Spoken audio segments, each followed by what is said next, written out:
I've ended up being independent. Now, I used to know Steve O'Rourke, who was the manager of the Floyd.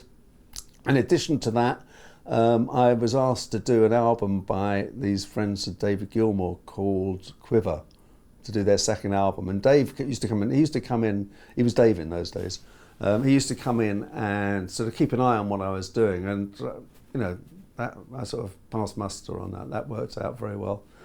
And then they got to the point where they'd been working on this album, which I think was called Eclipse at the time. And there'd been a story that the band had, the Dylan band, had made an album and sent it out to different people to mix, to choose their favourite version. And I was under the impression that this was going to happen, and I didn't like that idea at all.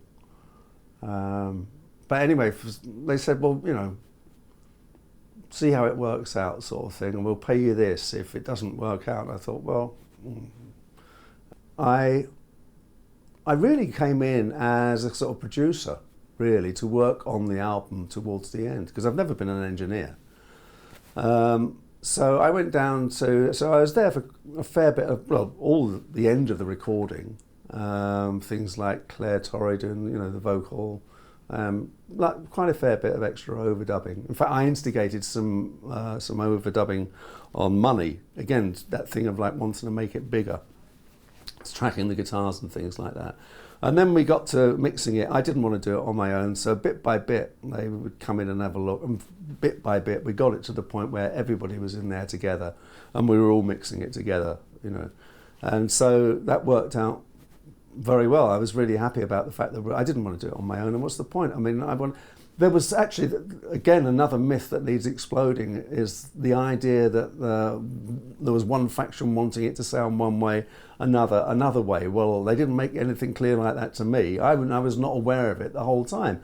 I just wanted to do, again, something where everybody in the room said like, that sounds okay.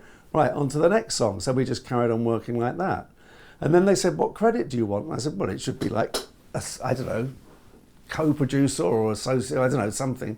It's like, no, we produce our own stuff. And I thought, well, I can't say mixed, because in those days, a mixing credit was to do with who the engineer was. You had a recording engineer and a mixing engineer. So sometimes you got this weird, strange situation where it said mixed by, and it simply meant that guy was the engineer. He didn't sit there and mix it at all. We were all in there, and so I didn't know what to do. And I actually saw George one day, George Martin, and I told him, and I said, I don't know what to do, because I don't want to say it sounds mixed, because it sounds like I've engineered it, and I've taken the credit from Alan.